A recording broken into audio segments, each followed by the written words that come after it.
¿por qué no empezamos a hablar y empezamos a nombrar cuáles son esas principales empresas en las que Elon Musk se ha venido desempeñando y que precisamente han logrado lo que estamos hablando? Vos, Dani, ¿qué has escuchado? Porque sé que hay una lista grande, vamos a hablar Claro, un no, es poquito. que la lista es grande y lo que decías ahorita, pues todas son compañías en industrias muy fundamentales para la humanidad. O sea, no simplemente es como cuestión, y esta es como la parte interesante de los MOS, no es crear riqueza por crear riqueza, Exacto. sino es darle un avance a la humanidad. Y todas las industrias que vamos a tocar y de las que vamos a hablar son precisamente industrias que son fundamentales y que si todavía no lo son, en el futuro van a llegar a ser casi que obligatorias para todas las personas. Entonces, hablemos un poquito de eso. En los inicios, pues ya vimos que una de las empresas más importantes que fue por donde arrancó realmente Musk es PayPal.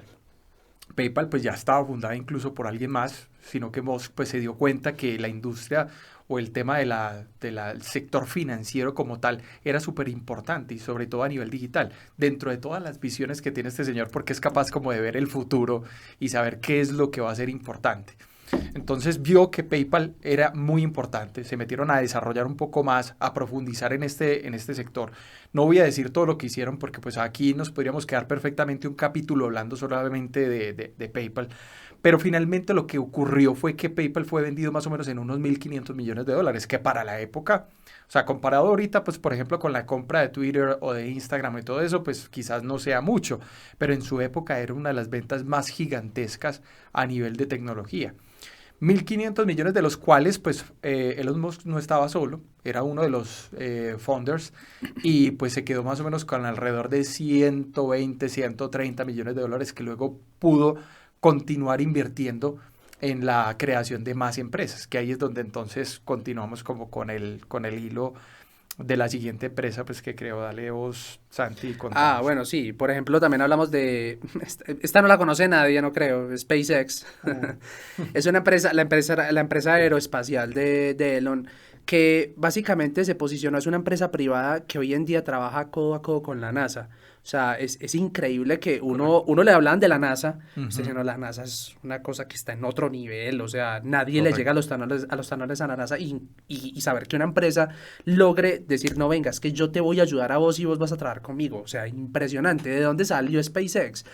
Pues mira, él por allá en el año 2001, él tenía una conceptualización diferente. SpaceX salió del resultado de algo fallido con otra vaina. O sea, se llamaba Ujú. Mars Oasis, si no estoy mal. Y es que él quería básicamente invertir en algo para que se pudiera llevar plantaciones o, mejor dicho, potenciar el tema de poder plantar cosas en Marte. Ujú. Como por ejemplo que se ha tratado que papas o cosas de este estilo. ¿Para qué? Pues obviamente Mox siempre ha sido una de las personas que ha buscado que la humanidad sea más interplanetaria. No Ujú. quedarnos acá y de las personas, venga, es que si no Que prevalezca la estamos humanidad. hablando de un universo que a ciencia cierta no sabemos qué tan grande es y que posiblemente se esté expandiendo. Ujú. Millones y millones y millones y trillones de planetas donde no tendríamos que estar esclavizados a vivir en uno solo, donde posiblemente estemos condenados a desaparecer algún día. Entonces, basado en este experimento, él quería, estuvo buscando financiación no, estuvo buscando cómo conseguir cohetes lo suficientemente potentes para poder, digamos, lograr algo pues de lo que estaba buscando con Marte. Entonces fue a Rusia, que Rusia es uno de los tesos, de los duros, Ujú. desarrollando cohetes intercontinentales y pues básicamente quería comprarles un cohete y pues a nivel de precios era una cosa abominable pues de lo que él buscaba y dijo no. Cuando él volvía de Rusia, después de decir yo no me monto en ese viaje, pues porque estamos hablando de algo que no me da, sino Sí. yo me puedo fabricar mis propios cohetes. O sea, ¿por qué no lo hago? Montó su empresa. SpaceX fue inicialmente considerada para eso, vamos a hacer cohetes de bajo costo. Es que hoy en día la industria, en esa época la industria aeroespacial era una cosa a nivel de costos incalculable, era muy costosa y lo que él está buscando con SpaceX es bajar esos costos a lo mínimo para que la exploración espacial sea cada vez más factible, que no sea que tengan que invertir capitales tan enormes que lo manden a un segundo plano. Ujú. Entonces, el SpaceX es muy bacano porque básicamente lograron hacer los cohetes y fuera de eso, yo creo que para nadie es un misterio. ¿Vos has visto el aterrizaje autónomo de los cohetes? Sí, chévere. Y también vi como todo el proceso de cómo llegó a ese punto, porque pues para eso tuvieron que quemar bastantes O sea, cohetes. se estrellaron, o sea, el error siempre es una opción de crecimiento. Vos te equivocas y aprendes de tu error. La persona que no se equivoca, pues está tomando siempre las decisiones correctas, pero uno aprende realmente cuando se equivoca. Exacto. Y fueron muchas estrelladas. De hecho, uno muchas veces mira a la televisión los lanzamientos y son cohetes que suben y se aterrizan solos. Y uno dirá, pero ¿para qué se quiere que se aterricen solos? Estamos hablando de reutilización, estamos hablando de costos. De ahorro ya no tenés que gigantesco. volver a hacer el cohete desde cero. Exacto. Posiblemente le tengas que hacer algunos ajustes, mejorar algunas piezas que se quemaron, se dañaron en el viaje, pero va a salir muchísimo más barato. Lo que buscaba Elon, por ahí estuve leyéndolo otra vez, era disminuir los costos a 1/10 parte de lo que eran antes. Correcto. Y pues, hermano, si usted me pregunta a mí, yo creo que lo está logrando y tiene objetivos mucho más ambiciosos todavía de los que estamos hablando. Musk siempre lo ha dicho, él quiere llevar personas a Marte y uno de los objetivos es por allá, creo que para el 2029 quiere que eso ya se empiece a dar. Estamos hablando de unas cosas muy importantes, pero seguí, Dani, que sé que excelente, excelente. Esa es una de las cosas, de las tantas cosas. También estamos hablando de Neuralink. Neuralink es otra de las empresas que recientemente, pues digo recientemente porque eso fue apenas hace algunos años que se empezó a hablar del tema con unos ingenieros del MIT, sí, donde se hablaba básicamente pues como de un chip que se instala en el cerebro. Cuando salió la presentación de Neuralink, pues bueno, surgió mucha expectativa porque surgen muchas cosas alrededor del tema. Es algo creado más que todo específicamente para la industria médica. Pero mucha gente pues piensa que se va a desarrollar quizás más rápido cosas que quizás vamos a tener que esperar un poco más de años. Por ejemplo, la gente decía, bueno, sé que quizás voy a poder descargar las memorias que tengo de los recuerdos que tengo. Todavía no. Quizás pueda hacer una aplicación en el futuro, tal vez. O voy a poder grabar momentos específicos, como si los ojos fueran un lente. Una fotografía. De una cámara, sí, o una fotografía. Un concierto, no traje mi celular, vamos a grabarlo con mis ojos. Exacto, o sea, sería chévere, pero quizás vamos a tener que esperar unos 10, 20 años o hasta de pronto más. Entonces son aplicaciones que de pronto en la presentación de Neuralink se dieron como a entender de que de pronto iba a ser como muy, muy, muy futurista y quizás todavía no. Estamos hablando de que podría llegar a ser como una aplicación de tipo...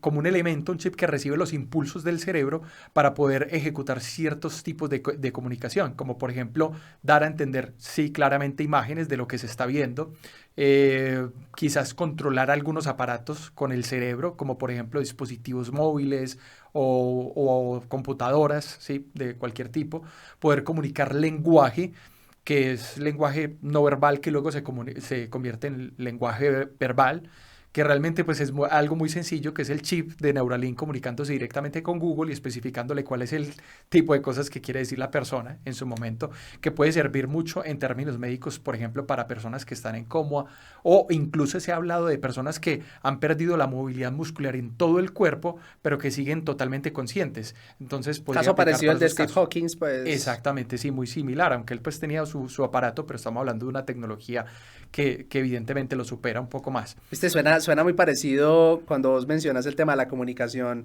Pareciera que la telepatía dejaría de ser una vaina irreal y ya no tendrías que hacer sonidos para comunicarte con la persona, sino de mente a mente. Que es uno de los principales conceptos de Neuralink, que se puedan comunicar entre personas casi que telepáticamente para poder comunicarse ideas, no sé, respuestas, una cantidad de cosas.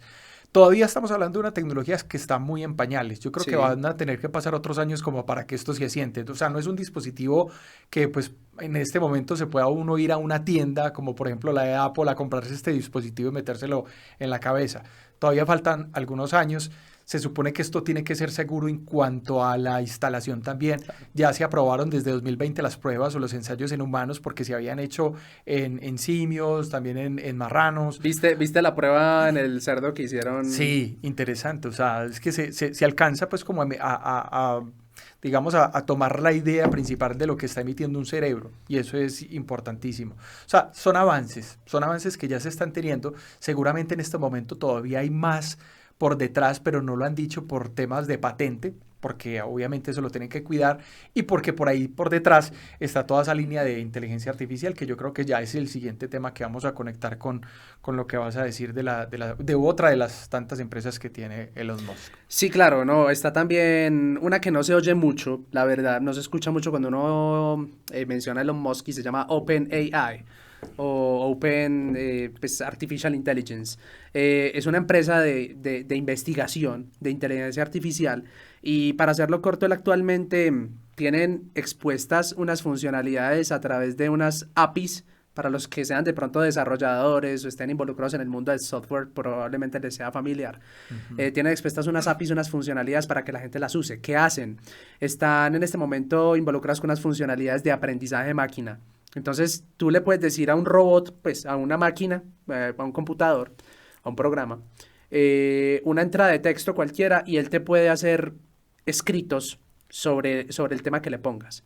Y es automático, o sea, no es que, o sea, vamos a hacer un ejemplo. De hecho, por allá creo que en el 2000, no me acuerdo si fue el 2020, no me acuerdo si fue el año pasado o el antepasado, hubo una máquina que se escribió, o sea, un artículo grande publicado donde decía, creo que todavía tienes miedo humano o algo así. Y pues básicamente era un escrito que tiene toda la coherencia semántica, o sea, pareciera como quien dice en las épocas donde está la prueba de Turing, que vos no identificas si el que lo escribió es una máquina o un humano, porque tiene toda la coherencia posible. Entonces, básicamente lo que hace esa funcionalidad o ese programa o esa API que se expuso es poder generar texto coherente basado en una entrada de texto que le des. Como quien dice, hey, escríbeme, le das una orden, escríbeme un artículo sobre vehículos eléctricos. Entonces, ¿qué pasa? Él está conectado a muchos sistemas por fuera de Google, por ejemplo, de Wikipedia, cosas de este estilo, donde saca información, es capaz de estructurarla de tal forma de hacer escritos únicos, como si hubiera sido escrito por una persona que está tomando información de diferentes fuentes y saca un resultado. Y es algo que promete mucho, porque la inteligencia artificial y el aprendizaje de máquina permiten precisamente comunicación a través del lenguaje natural, así como estamos hablando vos y yo, pero posiblemente no entre humano humano, sino humano y una máquina. Por ejemplo, yo no sé si vos te has metido a algunas páginas que tienen chatbots, que tienen un pequeño chatbot, un pequeño asistente, donde son muy simples y vos les preguntas cosas muy específicas y te dan opciones. Esos chatbots evolucionados a una inteligencia artificial de ese estilo podría llevarte a que vos realmente te sientas que estás conversando con alguien, más no que te está dando opciones como un robot, no, estás conversando y te responde y vos, ¿será que eso es una persona que está ahí 3 de la mañana y yo estoy en esta página y me está respondiendo normal? No, pues probablemente sea una máquina. Llegar hasta ese punto es muy interesante. Yo creo que eso a nivel de marketing podría llegar a cambiar incluso el tema de marketing de contenidos como tal, porque pues por ejemplo una gran empresa podría hoy en día, digamos, hablemos del New York Times, ¿cuántos editores o redactores tiene de contenidos? Entonces es una máquina redactando contenidos. Uy, no, más fácil si le entregas las fuentes de datos. Vea, estas son las fuentes. Usted se encarga de sacar los datos y sáqueme usted un ensayo. Yo lo leo y si me gusta lo publico. Exacto. Imagínate. Pero, o sea, no sé qué tan lejos estemos de eso. Sí. Pero claramente, pues obviamente hay un componente humano que es muy importante, que es el de investigación y todo eso, pero si todo está en la red, para el futuro, hoy en día que ya uno casi prácticamente todo lo tiene en la red, una máquina puede investigar con mayor volumen de velocidad un tema específico y hacer una reacción. Una cosa que vos puedes hacer en horas, él la puede hacer en milisegundos. Increíble, increíble, no, eso es de las tantas cosas. Chévere ese lado. Hay otra compañía que se llama The Boring Company, que es como la compañía aburrida. Interesante de nombre, ¿no? ¿Por qué era que...? Claro que también entiendo que el verbo significa como excavación también. Okay. Pero el tema es, básicamente, nace de esta manera. O sea, estaba Elon Musk en un taco, un día aburrido, ¿cierto? En una congestión vehicular, para que de pronto nos escuche de otro país diferente a Colombia. Es correcto, gracias, Santi, porque la gente no entiende esto, pero sí. O sea, la gente se imaginará que estábamos hablando de un taco mexicano gigante. Qué hambre, qué rico taquito. Entonces, claro, está en una congestión y de repente dice, o escribe un tweet donde dice, voy a hacer túneles para poder mejorar la... movilidad. Sí, la movilidad. Ok. Al rato vuelve y escribe otro tweet y dice, ¿es en serio? Voy a hacer esto, ¿cierto? O sea, porque pues el tipo se aburre también. Lo que pasa es que uno se aburre y se toma una cerveza y este tipo se aburre y hace una compañía de túneles, ¿cierto? O sea, es algo pues...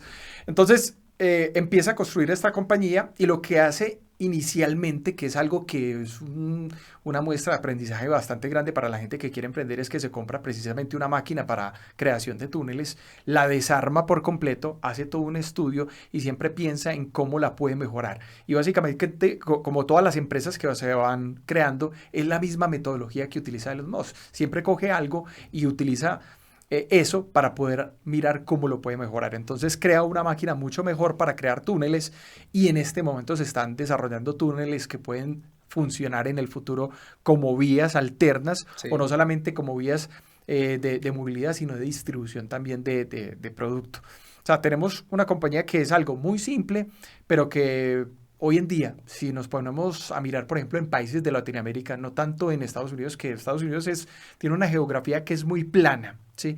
Pero, por ejemplo, nosotros acá que tenemos como todas las cordilleras, todos esos accidentes geográficos, donde es mucho más complicado realizar carreteras, a nosotros nos cuesta un dineral hacer, por ejemplo, un túnel de 8 kilómetros o 9 kilómetros. De hecho, es una obra de infraestructura, una mega obra de infraestructura. Claro. Entonces, en este caso, estamos hablando de máquinas que construyen eso en menor tiempo, con menor costo, con menor efectividad, con mayor efectividad y que se vuelve algo que evidentemente es muy viable, no solamente para ellos allá, sino para nosotros acá que tenemos esta forma o esta estructura geográfica. Es muy, muy interesante cómo actúa Elon, porque mira que así como tal en SpaceX, cuando él dice, es que a mí no me sirve esto, yo voy a hacer una empresa que lo haga, al igual que esto.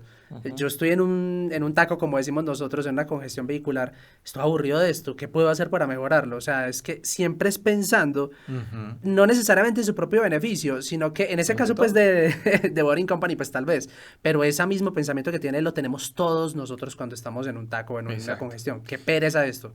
Yo creo que esa forma o esa estructura de pensamiento es la clave para poder uno crear una empresa que sea sostenible, que sea viable, que sea rentable, y es solucionar necesidad. Obviamente estamos hablando de unas megas escalas que él trabaja porque él está hablando, por ejemplo, de la, digamos que la permanencia de la humanidad a través del tiempo migrando hacia Marte. O sea, estamos hablando de algo que era solamente de película.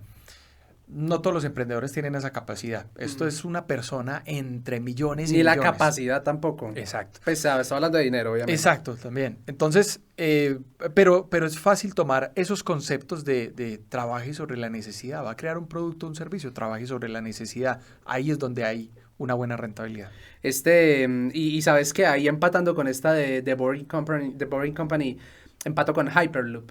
Hyperloop es básicamente un boring company con esteroides, porque busca algo similar, también estamos hablando no de túneles, sino de tubos. Vos has visto, haciendo la referencia, yo sé que me vas a decir que sí, ¿llegaste a ver alguna vez Futurama? Futurama, claro. Y los sabía que ibas a decir. Sí. Los tubitos donde la gente se tiraba, pues obviamente es algo similar lo que él está buscando, solamente que obviamente no la gente tirándose en el tubo directo, pues no. Estamos hablando él buscaba unas especies de tubos al vacío, donde la gente se transportaba en cápsulas especiales. ¿Qué pasa? El que buscaba con los tubos, buscaba tener la fricción, la menos fricción posible dentro del tubo, incluso vaciando los tubos casi al vacío, o sea, no hay prácticamente aire dentro, para que el aire no me genere resistencia a la cápsula cuando avance. Entonces, ¿eso qué le iba a lograr? Estaban hablando de velocidades aproximadas a los 1000 kilómetros por hora. 1000 kilómetros por hora, imagínate. Entonces, o sea, más rápido que un avión comercial normal, pues de lo que viaja un avión normal viaja más o menos entre los 500 y 700 kilómetros por hora, si no estoy mal. Si hay pilotos en el público, me disculpan si digo algún error, pero algo tengo entendido. ¿Y qué pasa? Promete mucho, porque estamos hablando de que vos puedes recorrer distancias muy largas en tiempos muy cortos, no hay obstáculos, funciona a través de levitación magnética. Es como estos tren bala, vos escuchás el tren bala, por ejemplo. Claro, es que podría llegar a ser más seguro incluso que un avión. Sí, aunque el problema actual es que para el transporte humano hay demasiadas regulaciones y demasiados temas de seguridad que frenan estos desarrollos. Entonces, digamos que en este momento el problema que tiene la compañía no es un problema tecnológico, es un problema más de regulación. Entonces, ¿qué están haciendo? El proyecto cuando lo liberen, que están próximos, ya lo debieron haber liberado, están atrasados por algunos temas, pero van a liberarlo inicialmente para transporte de mercancía. Mi predicción, y yo creo que eso es obvio, inicialmente van a hacerlo así para luego avanzar a lo que realmente apuntaba la compañía, que es el transporte humano. Imagínate, o sea, un tren. O sea, es básicamente vos estás viajando en una capsulita que está levitando dentro de un tubo y puede viajar a 1000 kilómetros por hora, o sea, 1000. Eso es que es una cifra impresionante. Estamos hablando de que más o menos sería en promedio de Madrid a Barcelona en 45 minutos, que son ciudades que están bastante lejos en temas de transporte, digamos, terrestre. Entonces Es importante. interesante, son proyectos muy importantes y miren que vuelve y juega. Estamos hablando de beneficio para la humanidad, no Ujú. para él. De hecho, no es un secreto que él a veces ha perdido muchísimo dinero. Se habla mucho en las noticias, perdió miles de millones de dólares y vuelve y se para. Pero Ujú. no pareciera que no busca riqueza, pareciera que busca es, venga, llevemos a que la humanidad avance a un nuevo nivel con todos estos proyectos que estamos planteando. Y mira que aquí estamos tocando siempre diferentes temas. Total. Son cosas súper interesantes lo que logra este tipo, ¿sí o no? Sí, no, es que definitivamente. Y ahí sigue otro de las compañías que, bueno, ya todo el mundo conoce, que es el Tesla, que Ok. tenemos un episodio que es precisamente el episodio que está antes de este, el episodio número 8 de Digital Bear, donde ustedes pueden ir a mirar a profundidad de qué se trata este tema. Quisimos separarlo en un episodio porque nos encantan los carros, los vehículos, entonces queríamos darle como más protagonismo a eso, pero aquí podemos hablar un poquito más y es pues acerca del futuro de la industria automotriz, que es primero el tema de los autos eléctricos para el tema del calentamiento global. Estamos a puertas de sufrir un colapso por tema de aumentos de la temperatura, entonces una de las industrias que más afecta, no estoy diciendo que es la que más afecta, pero sí podría ser una de tantas, es pues obviamente las emisiones que generan los vehículos. Entonces, con esto, pues Elon Musk le está dando prácticamente una segunda oportunidad a la humanidad, teniendo unos vehículos que son muy eficientes, que no contaminan, que adicionalmente son vehículos incluso hasta mejores que los que utilizan la gasolina y que fuera de eso, tienen una tecnología bastante avanzada que es la de manejo autónomo, o sea, conducción autónoma. Estamos hablando de vehículos que podrían llegar a transportar personas en el futuro sin la necesidad de que alguien los conduzca, sin la necesidad de que alguien esté pendiente. Eso amplía el espectro a muchas otras opciones que se puedan dar en la humanidad. Entonces, Tesla, pues realmente es un desarrollo muy importante. No voy a profundizar más porque, pues como dije, ya hay un episodio, lo pueden ir a ver y enterarse un poquito más de esta empresa. Hay una empresa que es como que se le pegó digamos, a la idea de Tesla. Tesla, vos sabes que se fundamenta en el movimiento de automóviles eléctricos, al tema de la sostenibilidad. Hay una empresa que se montó como al lado de Tesla que se llama Solar City, si no estoy mal, Solar Sí. City Corporation. Ujú. Es una empresa básicamente de generación de energía solar, Sí. donde, ¿por qué hablo de Tesla? Porque utiliza las baterías de Tesla para almacenar la energía que se recolecta a través de los paneles que la empresa de Musk vende. Ujú. Y es interesante porque la empresa pues hace mucho match con todos estos temas de sostenibilidad porque para las casas, por ejemplo, Ujú. se busca que las casas dejen de generar energía, pues dejen de consumir energía eléctrica normal de la que consumimos de las empresas y lo hagan a través de un tema sostenible, que es el tema del sol. Y Correcto. hablamos de que incluso buscan no solamente generar paneles solares, que es lo que uno diría, pues es que paneles solares hay muchos, ¿esto qué ofrece? Ellos ofrecen soluciones, por ejemplo, estéticas. Vos sabes que, por ejemplo, con el tema de Tesla hablamos Ujú. más que de vehículos eléctricos, hablamos de algo con estilo, algo más Ujú. bonito, algo tipo Apple, que vos sabes que siempre buscan un tema Sí, más estético, más más sexy llamativo, sí, más como... sexy, como lo que busca exactamente lo de Tesla con los Exacto. modelos.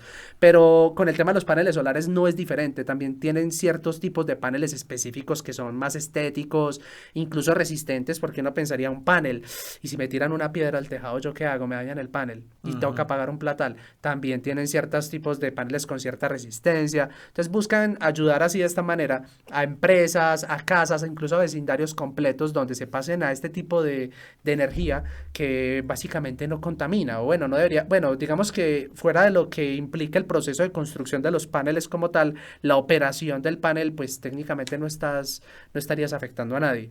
Correcto. Es muy interesante. Es algo pequeño, pero realmente unido con Tesla ha logrado ir avanzando y yo creo que eso va a seguir pegando muy duro también.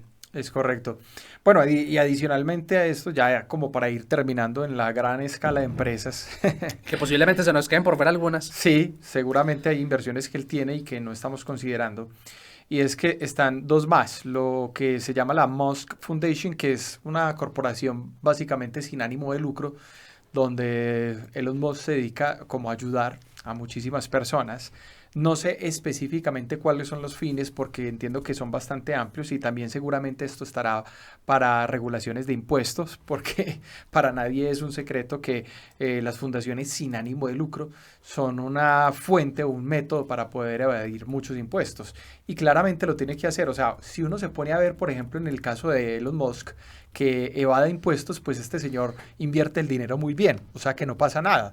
O sea, ya cuando estamos hablando de que usted quiere evadir impuestos es porque quiere quedarse el billetico para sus cositas, para sus juguetes y todo eso, pues bueno, ya es diferente. Pero que él lo haga, pues claramente está haciendo, es básicamente una búsqueda para poder financiar sus propias empresas.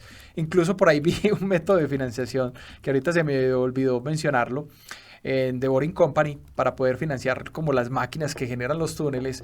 Estaba mirando que había sacado del mercado un lanzallamas. Y el lanzallamas, creo que hasta la fecha, no sé si estoy mal, pero no sé si son 20.000 o 200.000 unidades. Creo que hay una brecha bastante grande entre lo que estoy diciendo, pero ha vendido bastantes y eso es lo que ha hecho que se financie pues como la compañía. Entonces, son métodos que él está utilizando para poder darle impulso a todo esto.